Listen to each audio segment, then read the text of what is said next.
राहुल जी, आपका स्वागत है। अ, ये राहुल जी का छठा प्रेस कॉन्फ्रेंस है पिछले 71 दिनों में। मैं इसको दोहरा रहा हूँ। आप जानते हैं क्यों दोहरा रहा हूँ? छठा प्रेस कॉन्फ्रेंस 71 दिनों में। तो आज प्राथमिकता मराठी मीडिया को दी जाएगी, उसके बाद हिंदी मीडिया से सवाल लिए जाएंगे और अंत में अंग्रेजी से भी सवाल लिया जाएगा। मैंने आपको सब नियम बताए दिए हैं। 35-40 मिनट का समय है। भारत जोड़ो यात्रा पर सवाल राहुल गांधी जी जवाब देंगे। पहला सवाल राजेश शेवगांवकर लोकमत से। माइक लीजिएगा, संक्षिप्त में पूछेगा ताकि सब लोग पूछ सकें। हेलो सर, नमस्ते। आप मराठी में पूछ सकते हैं, पटोले जी ट्रांसलेट नहीं, हिंदी बात कर सकता हूँ मैं। अच्छा, नाही, इट्स बेटर. सर तुम्ही म्हणता की भारत जोडा, परंतु तुमचे सगळे विरोधक असे म्हणतात की भारत तुटलाच नाही, जोडण्याचा कुठं प्रश्न आहे? तर भारत नेमका कुठं तुटलेला आहे असं वाटतं तुम्हाला? हाँ, समझ गए. मराठी समझता हूं मैं. तो आपने कहा कि भारत जोड़ो की क्या जरूरत अगर भारत टूटा ही नहीं है. देखिए, भारत में पिछले 8 साल से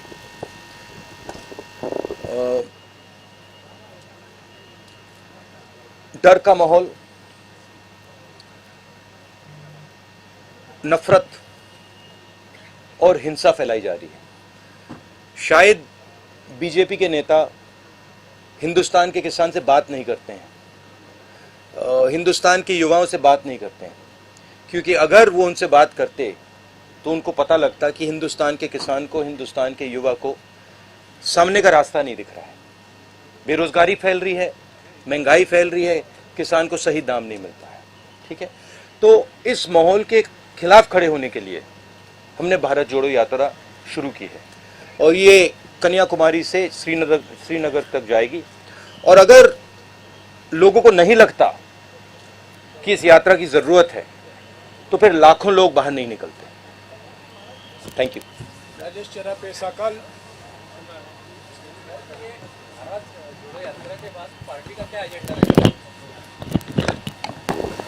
भैया, ये आपको कांग्रेस प्रेसिडेंट से पूछना पड़ेगा, खारगे जी से. He is now the president of the Congress party and he is the person who is going to give direction. मेरा लक्ष्य भारत जोड़ो यात्रा पर है. अब ये इसमें 2-3 महीने और लगेंगे, तो मेरा पूरा का पूरा फोकस इस यात्रा पे है और बहुत बहुत अच्छा लग रहा है मुझे, क्योंकि बहुत सीखने को मिल रहा है, बहुत लोगों से समझने को मिल रहा है और बहुत प्यार मिल रहा है. नीरज जावड़ेकर, महाराष्ट्र टाइम्स। नीरज जावड़ेकर, महाराष्ट्र टाइम्स. महात्मा गांधी वाडेगावमध्ये होते आणि आज नेमकं त्याच दिवशी राहुल गांधी हा योगायोग आहे प्लॅनिंग केलं गेलं की सहज झालेला आहे? फिर से बोलिए जरा, ट्राई करता हूँ. 1933 में नहीं, मराठी में. 1933 ला आजच्या दिवशी 17 नोव्हेंबरला महात्मा गांधीची सभा होती वाडेगावात. हां. ते वाडेगाव गाव आहे, तिथेच गाव समजा. आणि आज तुम्ही इथे आहे नेमकं, तर हे प्लॅनिंग होतं यात्रेचं केलेलं की हा योगायोग आहे? नहीं, ट्रांसलेट कीजिए कि ये जब यहाँ आए, गांधी जी भी आए थे, हम भी आए, क्या प्लान करके आए हैं या ऐसे ही हुआ है? नहीं, कोई प्लानिंग. 1933 में इसी दिन महात्मा गांधी यहाँ थे, तो ये अच्छा पॉजिटिव है ये. और आप आज यहाँ है 89 ईयर के बाद आप है यहाँ, तो ये तो पॉजिटिव. देखिए, पॉजिटिव बात है. प्लान तो नहीं है, मगर महात्मा गांधी कुछ चीज़ थे और हम कुछ और हैं. मतलब कोई ये कंपैरिजन मत कीजिए प्लीज. ये हमें मतलब ये गलत कंपैरिजन है. No event. Prabodh Deshpande. He is Mahatma Gandhi ने देश को रास्ता दिखाया. महात्मा गांधी ने अपनी पूरी जिंदगी देश के लिए लड़ने में लगा दी, तो कोई कंपैरिजन नहीं. प्रबोध देशपांडे, लोकमत समाचार. लोकसत्ता. सॉरी. नमस्कार राहुलजी. माझा प्रश्न असा होता की केंद्र सरकारमध्ये भाजपा जो सत्ताधारी पक्ष आहे त्याच्यावर अंकुश ठेवण्यात प्रमुख विरोधी पक्ष म्हणून काँग्रेस कुठेतरी कमी पडताना दिसतो. तर या संदर्भात पक्षाची पुढील रणनीती काय राहणार आहे आणि 2024 साठी प्रमुख अजेंडा काय राहणार आहे पक्षाचा? की तरफ कमजोर पड़ रहा है अपना पक्ष, विपक्ष का, ऐसा उनका कहना है. सब पूरा का पूरा ऑपोजिशन या कांग्रेस या कांग्रेस अपन विपक्षी इस नाते से हम कमजोर गिर रहे हैं, ऐसा उसका कहना है मोदी सरकार के. नहीं, देखिए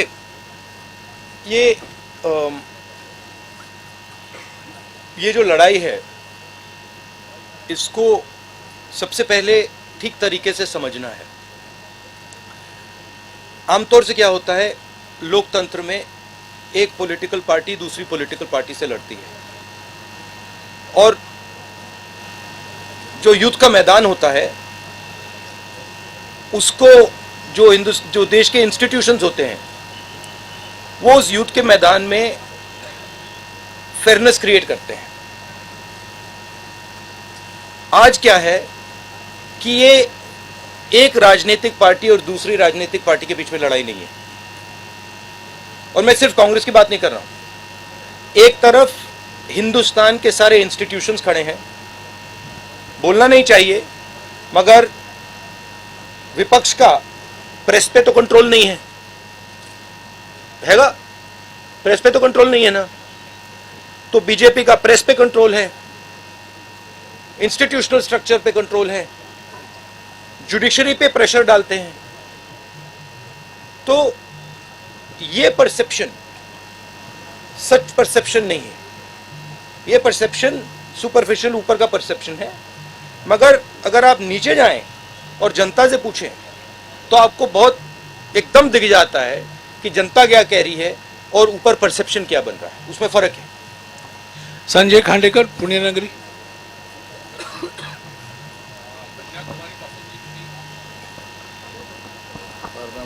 कन्याकुमारीपासून तुम्ही जी पदयात्रा सुरू केलेली आहे भारत जोडोची. सॉरी, एक मैं थोड़ा इसमें और कहना चाहता हूं. देखिए, हमने ये सब एवेन्यूज ट्राई की, प्रेस की एवेन्यू ट्राई की, हमने पार्लियामेंट में अपनी बात रखने की कोशिश की. सिर्फ मैंने नहीं, सिर्फ कांग्रेस पार्टी ने नहीं, विपक्ष की सब पार्टियों ने. ठीक है, जब हम वहाँ कुछ बोलने की कोशिश करते हैं, चाहे वो नोटबंदी की बात हो, चाहे वो जीएसटी की बात हो, चाहे वो चाइना की बात हो, वो माइक ऑफ हो जाता है. तो यात्रा हमने इसलिए चालू की है कि हमारा और विपक्ष को कोई और रास्ता ही नहीं बचा है. राहुलजी, कन्याकुमारीपासून तर आता मध्य महाराष्ट्रापर्यंत तुमची भारत जोडो यात्रा सुरू आहे. या दरम्यान सर्वात मोठी समस्या देशात काय आढळली तुम्हाला तुमच्या पाहणीत? सबसे बड़े प्रॉब्लम क्या इस देश में अभी तुमको जो भी प्रॉब्लम्स आए वो क्या, सबसे बड़ा प्रॉब्लम क्या है? सबसे बड़े मुझे दो प्रॉब्लम्स दिख रहे हैं. एक प्रॉब्लम है कि युवा को यह भरोसा नहीं है कि उसे रोजगार मिल सकता है. चाहे वो कुछ भी पढ़ ले, किसी भी यूनिवर्सिटी में चला जाए, सर्टिफिकेट मिल जाए, मगर वो आपको गारंटी करके ये नहीं कह सकता कि अगर मैंने इंजीनियरिंग की ट्रेनिंग की है तो मैं इंजीनियर बनूंगा या मजदूरी करूंगा. और ये यूनिवर्सल है.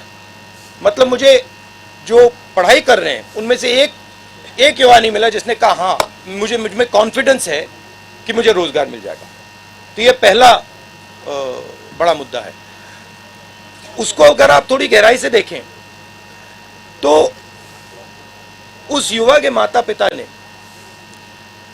मेहनत करके उसे उसकी शिक्षा के लिए पैसा मोस्टली प्राइवेट प्लेयर्स को दिया है, प्राइवेट इंस्टीट्यूशंस को दिया है. एक तरफ वो दिन भर काम करते हैं, दूसरी तरफ महंगाई बढ़ती जा रही है, और तीसरी साइड जो उनका भविष्य है, उनका जो बेटा हो या उनकी बेटी हो, उसका रास्ता बंद है. तो पहला प्रॉब्लम ये है. दूसरा प्रॉब्लम किसानों का प्रॉब्लम है. जो देश को भोजन देता है, जो प्रोडक्टिव एलिमेंट है हिंदुस्तान, उसको कोई सपोर्ट नहीं है, उसको कोई मदद नहीं है, उसको सही दाम नहीं मिलता. वो बीमा भरता है, उसको जब आंधी आती है, तूफान आता है, उसको मतलब पैसा नहीं मिलता. कर्जा माफ उसका कभी नहीं होता। तो ये दो बड़े मुद्दे, बड़े प्रॉब्लम्स दिख रहे हैं। और तीसरा जो है जुड़ा हुआ है कि सब लोग ये कहते हैं कि अगर शिक्षा में हमें पैसा देना पड़ रहा है, अस्पतालों के लिए हमें पैसा देना पड़ रहा है, मतलब सरकारी अस्पताल नहीं बचे, सरकारी स्कूल्स कॉलेजेस नहीं बचे। महाराष्ट्र में तो स्कूलों को बंद किया जा रहा है, 20 बच्चों से अगर कम है तो उनको बंद ही करा जा रहा है। तो वो कह रहे हैं कि भैया अगर ये पैसा हम यहां डाल रहे हैं, ये जा कहां रहा है, किसके हाथ जा रहा है? तो वो इनइक्वालिटी की बात है और सबको मालूम है। मैं किसानों से पूछता हूं, भैया एक बात बताओ, ये आपका सिलेंडर, गैस सिलेंडर महंगा हुआ, पेट्रोल का दाम बढ़ा, आपके जेब में से पैसा जा रहा है, ये जा कहां रहा है? इमीडिएटली आंसर मिलता है, सब जानते हैं। Mega कोचिक Z24।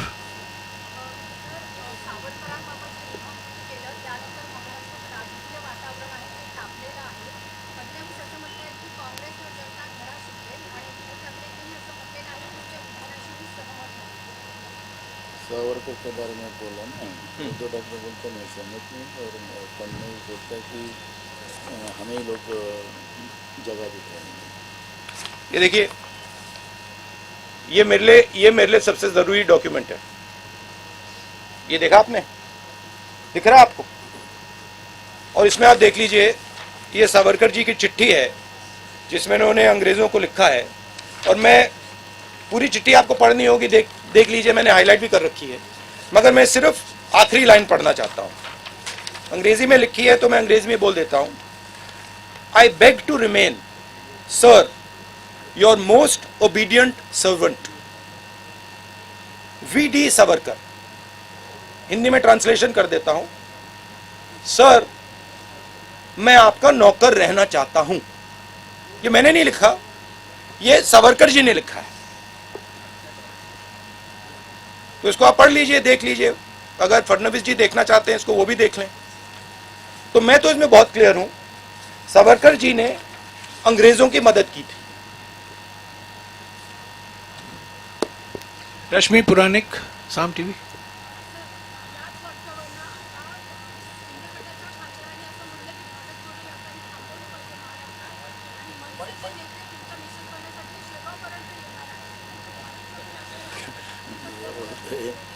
ये यात्रा को रोकना चाहिए, सावरकर के बारे में ऐसा बोला है, तो वैसे गवर्नमेंट को इसने लेटर लिखा है। किसने? सेवाड़े।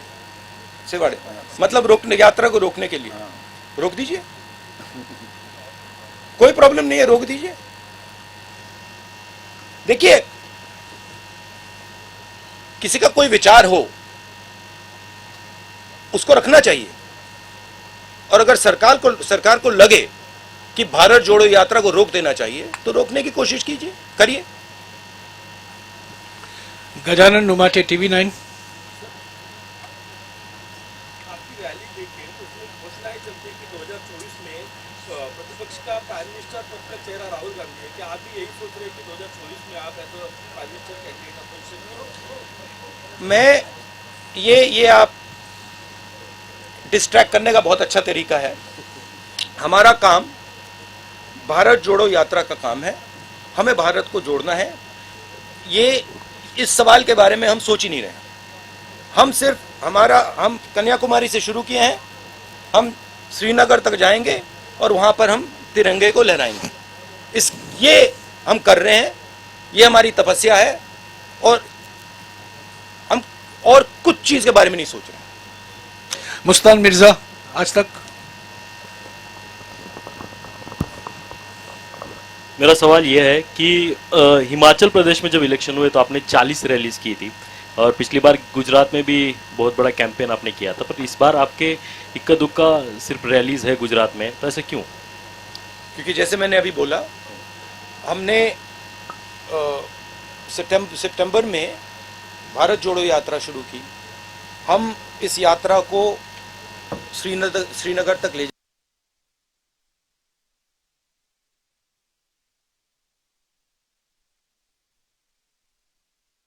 पूरा करना चाहते हैं।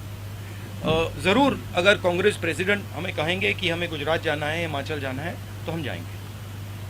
अभिजीत करंडे एबीपी भाजपा. पिछले 5-6 साल से जो नेता जमीन पर नहीं दिखे थे, वो अचानक से जमीन पर दिखना शुरू हो गई. आपकी यात्रा शुरू होने के बाद मालापुर में बहुत सारे नेता दिखे.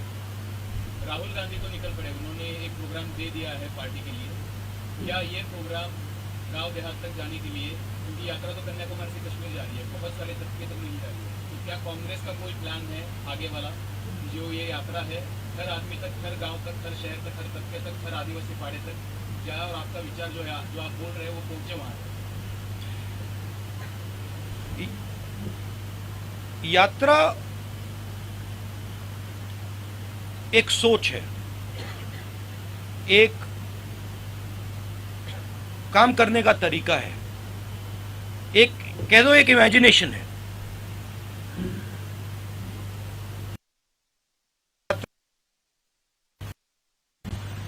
तो मुझे और हम सबको लगा था कि जो बीजेपी की अप्रोच है, नफरत से भरी, डरी हुई, हिंसा फैलाने वाली अप्रोच, उन्होंने हिंदुस्तान को एक इमेजिनेशन दिया है कि देखो ये रास्ता है, देश में नफरत फैलाओ, लोगों को डराओ, गरीबों को कुचलो. उन्होंने ये रास्ता दिया है. यात्रा की कोशिश है, और ये यात्रा इसमें सफल हो गई है. यात्रा की कोशिश है कि देश को बताना कि देखिए सिर्फ ये तरीका नहीं है, एक और तरीका है. जयराम रमेश जी ने कहा कि हमने प्रेस से 6-7 बार बात की है. आपने अभी कहा कि बीजेपी के किसी नेता ने कहा कि यात्रा को रोक देना चाहिए. मैंने ये यहां तो नहीं कहा ना कि वो बिल्कुल गलत बोल रहा है, उसको चुप कीजिए, उसको मारिए, उसने कैसे बोला, नहीं. मैं कह रहा हूं देखिए उसकी राय है, अगर वो सोचता है उसको रखे, और अगर सरकार सोचती है कि इस यात्रा से देश को नुकसान हो रहा है तो रोक दो, कोई प्रॉब्लम नहीं है. ये काम करने का एक बिल्कुल अलग तरीका है, प्यार का तरीका, भाईचारे का तरीका, रिस्पेक्ट का तरीका. तो ये दो हमने विजन दिखाए हैं. अब यात्रा जो हमने रखी है, जो हमने की है, इसमें से पॉलिसीज भी निकलती हैं. अगर वो कहते हैं कि भैया देखो किसान को कुचल दो, किसान को सही एमएसपी मत दो, किसान को बीमा का पैसा नहीं मिलना चाहता, तो इस यात्रा के इमेजिनेशन से एक और तरीका निकलता है. किसान की बात सुनो, किसान से गले लगो, किसान की इज्जत करो. तो इससे पॉलिसीज भी निकलती हैं, इससे एक्शंस भी निकलते हैं. अब कांग्रेस के सब लोगों को लग रहा है हाँ भैया चलने में फायदा है, राजनीतिक फायदा है, लोगों से बातचीत होती है, सीखने को मिलता है, प्यार मिलता है, वजन भी कम हो जाता है. तो अलग अलग फायदे हैं, अलग अलग जो भी चाहता है वो फायदा ले सकता है. मगर मेन मैं बात ये कहना चाहता हूं, ये दो अलग इमेजिनेशंस हैं. एक मैंने यहां पे आपको सावरकर की जी की चिट्ठी दिखाई, एक वो इमेजिनेशन है, और एक आपने पहले गांधी जी की बात की, वो दूसरा इमेजिनेशन है. तो ये देश में इन दो इमेजिनेशंस की लड़ाई है. लेकिन सावरकर जैसे नहीं, no supplementary please, Savarkar no supplementary please, no supplementary. Ravindra Ambedkar जब आता है तो नो प्लीज सुनिए प्लीज, नो सप्लीमेंट्री. जरा बोले. देखिए आप एक बात समझिए, ये मेरी राय है, ये मेरी राय है कि जब सावरकर जी ने ये चिट्ठी साइन की, गांधी जी, नेहरू जी, पटेल जी, ये सब सालों जेल में रहे, कोई चिट्ठी साइन नहीं की. मेरी थिंकिंग है कि जब सावरकर जी ने इस कागज पे साइन किया, उसका कारण क्या था? उसका कारण डर था. अगर वो डरते नहीं, वो इसको कभी नहीं साइन करते. और इस सिग्नेचर में धोखा था. जब इन्होंने ये साइन किया, वो हिंदुस्तान के जो सब नेता थे, महात्मा गांधी सरदार पटेल, उन सबको उन्होंने धोखा किया और उन्होंने उनको कहा कि देखो तुम गलत कर रहे हो, तुम्हें भी साइन कर देना चाहिए। तो ये दो विचारधाराएं हैं। हमारी पार्टी में हम डिस्कशन करने के लिए तैयार हैं। अगर कोई सोचे कि नहीं भैया यात्रा को ऐसे चलाना चाहिए, हम प्यार से सुनते हैं। हम डिक्टेटर नहीं है यहां पे। मैं फिर से आपसे गुजारिश करूंगा, सप्लीमेंट्री मत पूछिए क्योंकि और लोगों का टाइम घटेगा। Marathi news digital news channel, Ravindra Ambekar ji. आप जिस विचारधारा का विरोध करते हैं, चुनाव आते ही आपके सारे विधायक उस विचारधारा की पार्टी में ज्वाइन हो जाते हैं। क्या आपकी इस भारत जोड़ो से इस समस्या का हल निकलेगा? और दूसरा है भारत जोड़ो में क्या एक सवाल रविंद्र प्लीज, एक सवाल आपने पूछ लिया, नया यूपीए उसका जवाब देने दीजिए। एक सवाल अभी मेरे साथ एक शिवसेना के एमएलए चल रहे थे, वो कह रहे थे 50 करोड़ रुपए उनको ऑफर किया था, वो नहीं गए, बहुत सारे और गए। तो देखिए एक प्रकार से ऑपोजिशन की सफाई भी हो रही है। जो भी करप्ट लोग हैं, जो 10 करोड़ के लिए, 15 करोड़ के लिए, 50 करोड़ के लिए बिक जाते हैं, वो बीजेपी जा रहे हैं। अच्छी बात है। हिंदुस्तान में साफ सुथरे लोगों की कमी तो नहीं है, हमारे साथ आ जाएंगे। हमारे पास 12-13 मिनट का समय बाकी है। अब मैं हिंदी और अंग्रेजी मीडिया से सवाल लूंगा।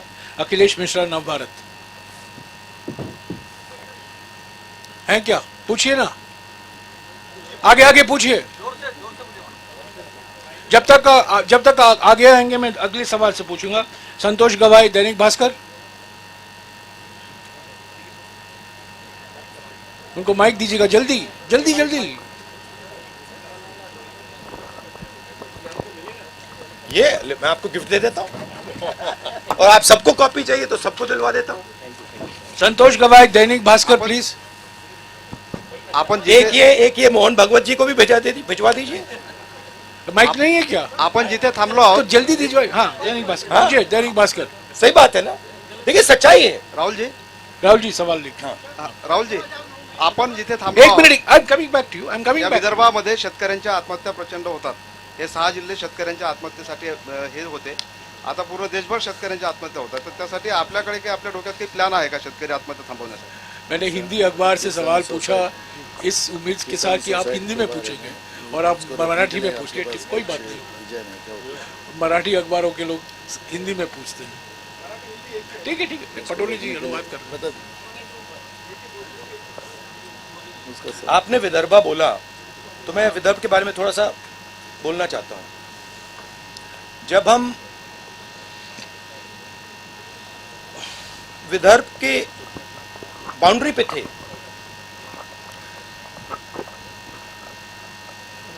तो हमारे लोगों ने कहा कि हमें वहां पे अंदर आने से पहले वहां पे आपका एक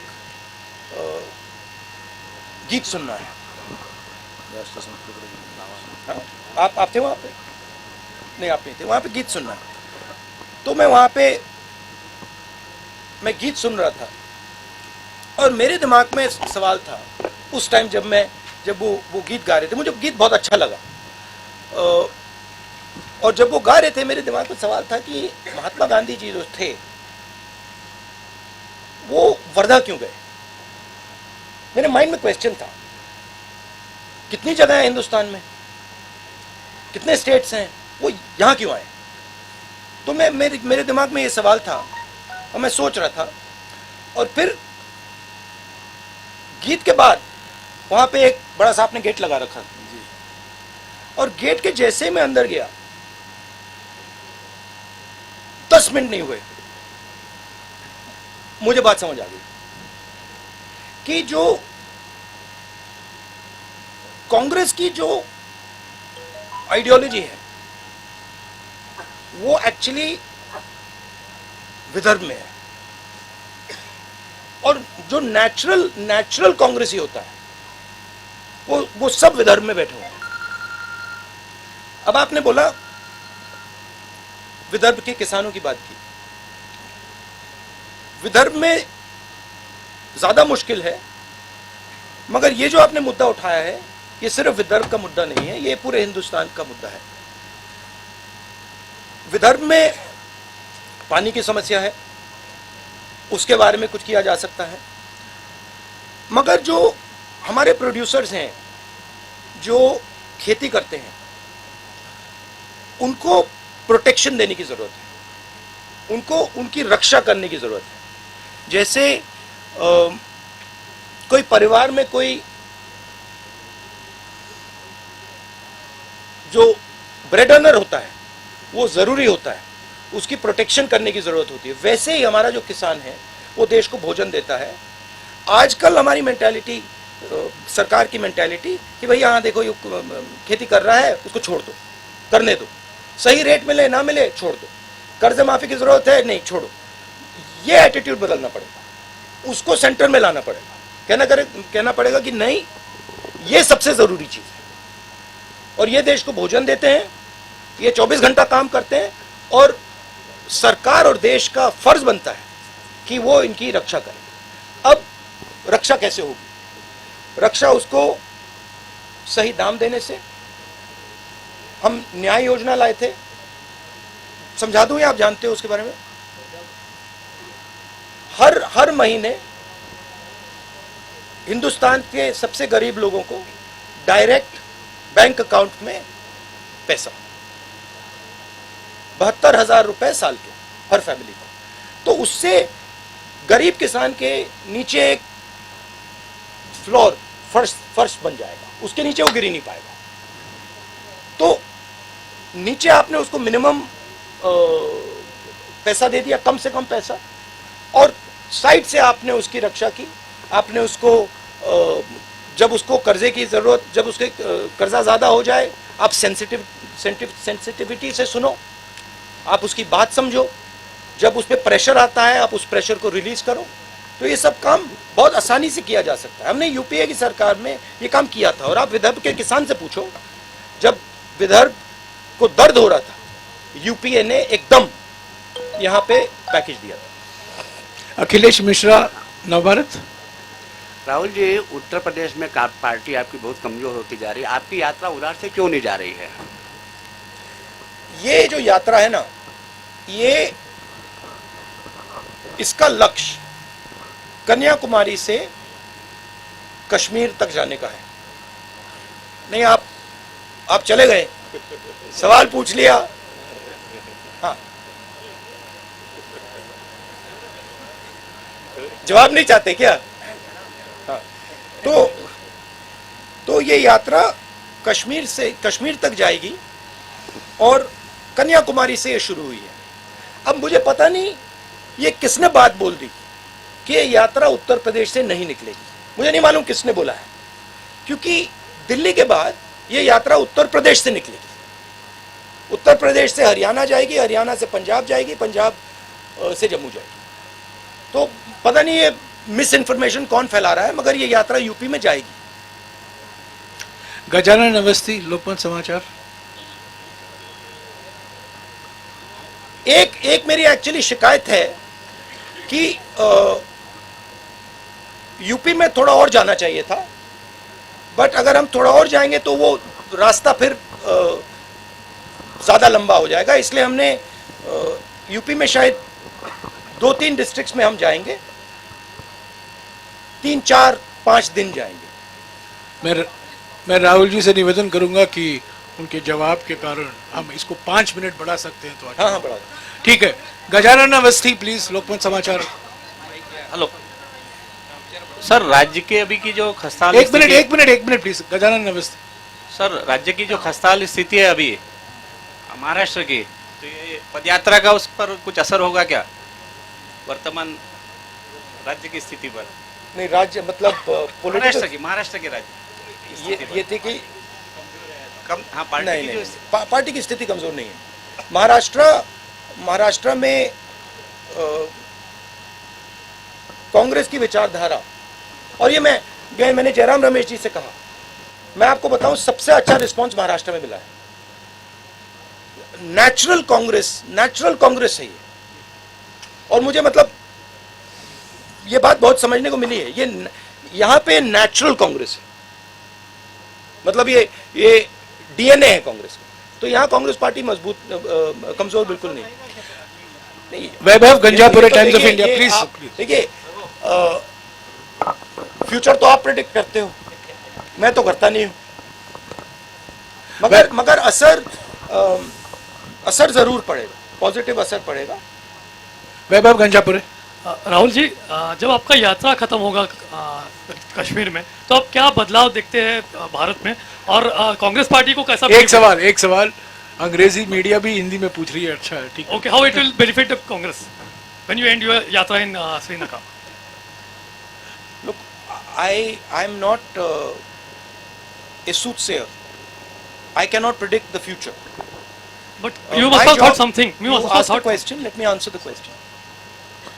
My job is to do what I see as my duty, and I felt that my duty, in a time when India is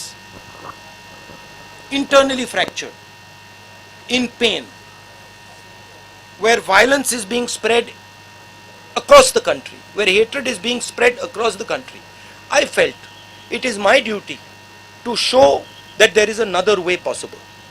That there is a way possible where you are affectionate and loving to people, where you can disagree with them, where you can say, I actually don't like your views, but I can still go to you and say, I don't like your views, but I'm ready to listen to your views, and I'm not going to beat you because I'm more powerful. I'm not going to thrash you because I'm more powerful. So I thought it was my duty as an Indian citizen to place that on the table.